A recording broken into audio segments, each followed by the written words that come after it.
وسیلہ Urdu T V کی خصوصی پیشکش، تجزیاتی مضامین پر مشتمل ہفتہ وار پروگرام جام جم۔ شیخ جرح کے مکینوں پر ظلم اور دباؤ کی اسرائیلی پالیسی۔ تحریر ڈاکٹر عبدالقیوم، ایسوسی at professor, Maulana Azad national Urdu university Hyderabad. پیشکش ڈاکٹر زرینہ مہر۔ ناظرین، آج ہم آپ کو مشرق وسطیٰ لیے چلتے ہیں، جہاں فلسطینی حالت جنگ میں ہے۔ اپریل کے وسط میں شروع ہوئے ماہ رمضان کے ساتھ ہی اس سال حیرت انگیز طور پر بیت المقدس میں آنے والے نمازیوں کے ساتھ پولیس جھڑپیں روز کا معمول بن گئے تھے۔ خصوصاً دمشق دروازے کے پاس بعد اختار سے ہی جھڑپوں کا آغاز ماہ رمضان کا معمول بن گیا تھا۔ رمضان میں اس طرح کے جھڑپوں کے سابق میں شاید ہی کوئی نظیر ملتی ہو۔ اس سال 7 مئی جمعہ سے بیت المقدس کے صحن میں فلسطینی نمازیوں اور اسرائیلی پولیس کے درمیان جھڑپوں کا آغاز ہوا، جس میں ہلال احمر کی اطلاع کے مطابق بیت المقدس اور شہر کے مختلف مقامات پر 136 فلسطینی زخمی ہوئے۔ 83 کو دواخانے میں شریک کروانا پڑا، جنہیں چہروں اور آنکھوں پر ربر کی گولیاں داغی گئی تھیں۔ اسرائیلی پولیس کے مطابق 6 پولیس عہدیدار بھی عوامی پتھر بازی کے نتیجے میں زخمی ہوئے تھے۔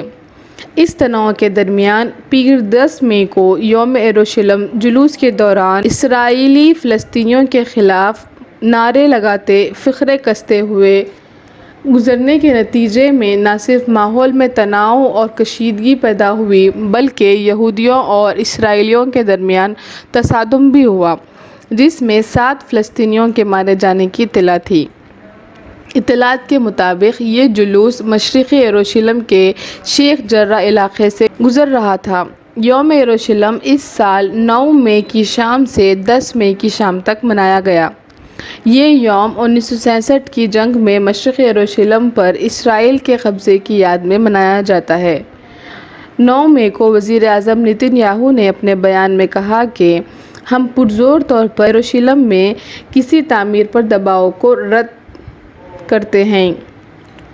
یہ شیخ جرح کی آبادی کے خلاف دیا گیا بیان تھا۔ اس سال ایسا کیا ہوا اور کیوں ہوا کہ بیت المقدس میں اس رمضان میں جھڑپیں روز کا معمول بن گئیں؟ جب سیاستدانوں کی کرسی ڈگمگانے لگتی ہے تو وہ اپنے اقتدار کو بچانے کے لیے عوام کے 2 گروہوں کو آپس میں لڑا کر اپنی کرسی بچانے کی جستجو کرتے ہیں۔ اس پہلو پر ہم اس تحریر کے آخر میں روشنی ڈالیں گے۔ مشرقی یروشلم میں واقع بیت المقدس، جس کا احاطہ 36 ایکڑ ہے، میں داخلے کے جملہ 18 دروازے ہیں، جن میں سے 12 دروازے ہمیشہ کھلے رہتے ہیں، جن میں سے ایک دروازے کو دمشق دروازہ کہا جاتا ہے۔ اس دروازے کے باہر 2 کلومیٹر کے رقبے میں پھیلا ایک مسلم فلسطینی محلہ ہے، جو شیخ جرح کے نام سے جانا جاتا ہے۔ یہ محلہ حضرت حسین رضی اللہ عنہ کی پیڑھی سے تعلق رکھنے والی آبادی پر مشتمل ہے۔ 1948 میں یہاں 28 خاندان بستے تھے۔ اب ان خاندانوں کی تعداد 36 اور جملہ آبادی تقریباً 500 نفوس پر مشتمل ہے۔ 12 اپریل کو پولیس نے دمشق دروازے پر رکاوٹیں کھڑی کرتے ہوئے نماز کے لیے آنے والے فلسطینیوں کو روکنے لگی۔ 16 اپریل کو صرف 10,000 نمازیوں کو ہی مسجد اقصیٰ میں نماز کے لیے داخل ہونے کی اجازت دی اور ہزاروں نمازیوں کو داخلے سے روکنے لگی۔ تب سے جھڑپیں روز کا معمول بن گئی تھیں۔ شیخ جرح کے مکینوں پر یہ الزام ہے کہ 1948 سے بہت پہلے ان کے آباء و اجداد نے اپنی جائیدادیں یہودیوں کو بیچ دی تھیں اور انہی جائیدادوں کو اسرائیلیوں کے حوالے کر دینا چاہیے، اور اس کے لیے دستاویزات کو بھی پیش کیا گیا، لیکن عرب فلسطینی ایسی کسی معاملت سے واقف نہیں تھے۔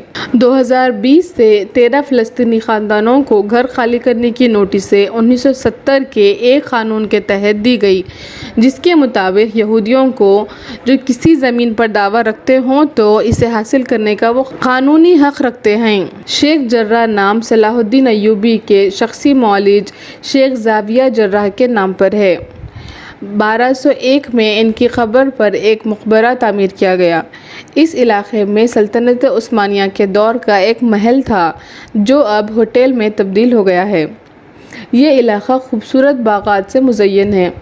1948 میں اسرائیل نے شیخ جرہ کے 28 خاندانوں کو اردن بھیج دیا تھا، جنہیں 1956 میں اردن نے انہیں اقوام متحدہ سے ہوئے ایک معاہدے کے نتیجے میں اسرائیل واپس کر دیا تھا۔ اسرائیلیوں نے 1982 سے ان خاندانوں سے کرایہ طلب کرنے لگے تھے، چونکہ سپریم کورٹ کے فیصلے میں کہا گیا تھا کہ کرایہ دار اس وقت تک گھروں میں رہ سکتے ہیں جب تک کہ وہ کرایہ ادا کرتے رہتے ہیں۔ 2008 میں یروشلم کی ضلعی عدالت نے اپنے فیصلے میں کچھ گھروں کے متعلق گھر خالی کرنے کا فیصلہ صادر کیا۔ اس فیصلے کو 2009 میں اوپر کی عدالت میں چیلنج کیا گیا۔ ضلعی عدالت کا فیصلہ استغاثہ کی جانب سے پیش کیے گئے سلطنت عثمانیہ کی 19ویں صدی کے دستاویز کی بنیاد پر تھا، جبکہ فلسطینی وکیل نے استنبول کے آثار قدیمہ سے لائے گئے دستاویز کو عدالت میں پیش کرتے ہوئے ثابت کیا کہ استغاثہ جس زمین کی ملکیت کا دعویٰ پیش کیا تھا وہ دراصل کرایہ دار تھا، نہ کہ مالک، اور اس کے دستاویز جعلی ہیں۔ اگست 2009 میں سپریم کورٹ کے فیصلے کے بعد 2 خاندانوں کو اپنے گھر خالی کرکے اسرائیلی یہودیوں کے حوالے کرنا پڑا تھا۔ اس کے بعد سے وقتاً فوقتاً یہودی گھروں میں بندوق کے ساتھ داخل ہو کر مکینوں کو خالی کرنے کے لیے دھمکانے لگے تھے۔ مشرق وسطیٰ امن بات چیت کے لیے ایک ذمہ دار رابرٹ سرے نے اس فیصلے کی مذمت کرتے ہوئے کہا تھا کہ یہ اقدامات بڑھتے تناؤ اور امن کے قیام کے لیے بین الاقوامی کاوشوں اور مفید بات چیت کو نقصان پہنچاتے ہیں۔ پیر 10 مئی کو سپریم کورٹ کا فیصلہ شیخ جرہ سے متعلق آنے والا تھا، جسے تناؤ کے مدنظر ملتوی کر دیا گیا۔ یروشلم کو مشرقی اور مغربی میں مارچ 1949 میں روڈز معاہدے کے ذریعے اسرائیل اور اردن نے خفیہ طور پر آپس میں تقسیم کر لیے تھے، جسے بعد میں اسرائیل کی پارلیمنٹ نے جنوری 1950 اور اردن کی پارلیمنٹ نے اپریل 1950 کو تسلیم کر لیے۔ 1967 کی 6 دن کی جنگ میں اسرائیل نے مشرقی یروشلم اردن سے چھین لینے میں کامیاب ہو گیا۔ اقوام متحدہ کی جنرل اسمبلی نے اس قبضے کو اپنی 1967 کی قرارداد 242 کے ذریعے ناجائز قرار دیا۔ اسرائیل نے 1980 کے قانون یروشلم کی منظوری کے ذریعے مشرقی یروشلم کو قانوناً اپنی عملداری میں لے لیا، جبکہ 1988 میں PLO نے یروشلم کو مملکت فلسطین کا صدر مقام ہونے کا اعلان کیا۔ سال 2000 میں PLO اس سلسلے میں قانون کو منظور کیا، جس کو اکتوبر 2002 میں یاسر عرفات نے منظوری دی۔ دسمبر 2017 میں تنظیم اسلامی تعاون OIC نے بھی یروشلم کو فلسطین کا صدر مقام تسلیم کر لیا۔ 1967 کی جنگ میں مشرقی یروشلم پر اسرائیل کے قبضے کے بعد شہر یروشلم کے بلدی حدود کی وسعت 70 مربع کلومیٹر ہو گئی۔ مشرقی یروشلم میں مسلمان فلسطینی اکثریت میں ہیں، اس لیے وہ اسے عرب یروشلم بھی کہتے ہیں۔ تاہم مقبوضہ مشرقی یروشلم کے فلسطینیوں کو قومی انتخابات میں ووٹ ڈالنے یا انتخاب لڑنے کا حق حاصل نہیں ہے، البتہ وہ حکومت مقامی میں ووٹ بھی ڈال سکتے ہیں اور انتخابات میں حصہ بھی لے سکتے ہیں۔ عمارتوں کی تعمیر کے معاملے میں بھی مقامی فلسطینیوں کے ساتھ غیر مساوی سلوک روا رکھا جاتا ہے۔ چنانچہ 2017 میں ٹرمپ کے صدر بننے کے بعد سے 60% تعمیری اجازت نامے یہودیوں کو دیے گئے ہیں، جبکہ 1991 سے فلسطینیوں کو صرف 30% اجازت نامے ہی دیے گئے ہیں۔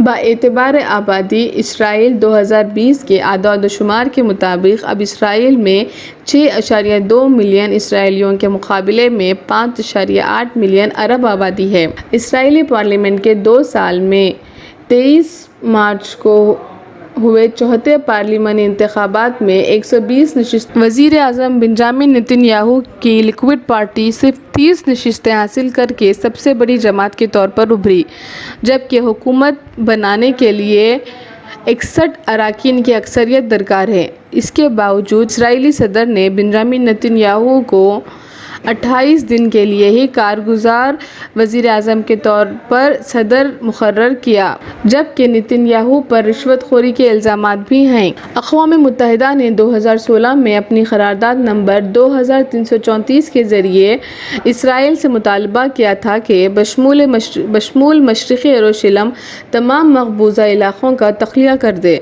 اس قرارداد کو امریکہ ویٹو کیے بغیر اپنے آپ کو رائے دہی سے باہر رکھ کر گویا دوسرے معاہدوں میں اس قرارداد کی بالواسطہ تائید کی تھی۔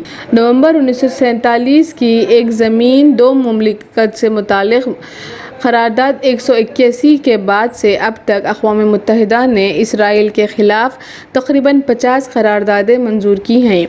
اس کے علاوہ اس قرارداد میں سابقہ تمام قراردادوں کا ذکر بطور حوالہ کیا گیا ہے۔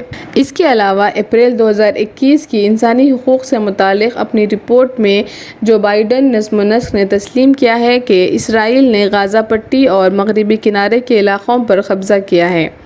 شیخ جرح میں نئے حالات پیدا کرنے کے لیے نتن یاہو کی کارگزار حکومت ذمہ دار ہے، چونکہ اس کو پارلیمنٹ میں حکومت بنانے کے لیے درکار 61 اراکین کی اکثریت حاصل نہیں ہے۔ ایسے میں لکوڈ پارٹی اور اس کی اتحادی جماعتیں چاہتی ہیں کہ 6 تا 8 عرب اراکین پارلیمنٹ لکوڈ پارٹی کی تائید کریں۔ چنانچہ عرب پارلیمنٹ کے اراکین کی تائید کے حصول کے لیے گنڈوں کے ذریعے شیخ جرح کے مکینوں کو ہراساں کرتے ہوئے ماحول کے ذریعے حکومت کو نازک حالت میں مزید کچھ وقت کے لیے جاری رکھنے میں مدد ملے گی۔ لکوڈ پارٹی اور اتحادی جماعتوں کو جملہ 52 نشستیں حاصل ہوئی ہیں، جبکہ مخالف پارٹیوں کو حاصل نشستوں کی تعداد 57 ہے۔ 61 سے صرف 4 نشستیں کم ہیں۔ نتن یاہو 31 مارچ 2009 سے مسلسل وزیر اعظم کی حیثیت سے خدمات انجام دینے والا واحد شخص ہے۔ اس سے پہلے بھی جون 1996 تا جولائی 1999 تک بحیثیت وزیر اعظم رہا ہے۔ عوام اس کی پالیسیوں سے اختلاف کے باوجود اس کی شخصیت سے متاثر ہو کر اسے ووٹ دے رہے ہیں۔ اسرائیل کے مزاج میں ہم آہنگی سے زیادہ پڑوسیوں کو سرنگوں کرنا ہے، اینٹ کا جواب پتھر سے دینا جانتا ہے۔ اس بات کا عملی مشاہدہ صرف چند ماہ قبل اسرائیل سے تعلقات استوار کرنے والے 4 عرب ممالک متحدہ عرب امارات، بحرین، مراکش اور سوڈان اسرائیل سے تعلقات استوار کرنے پر سخت تشویش میں مبتلا ہیں۔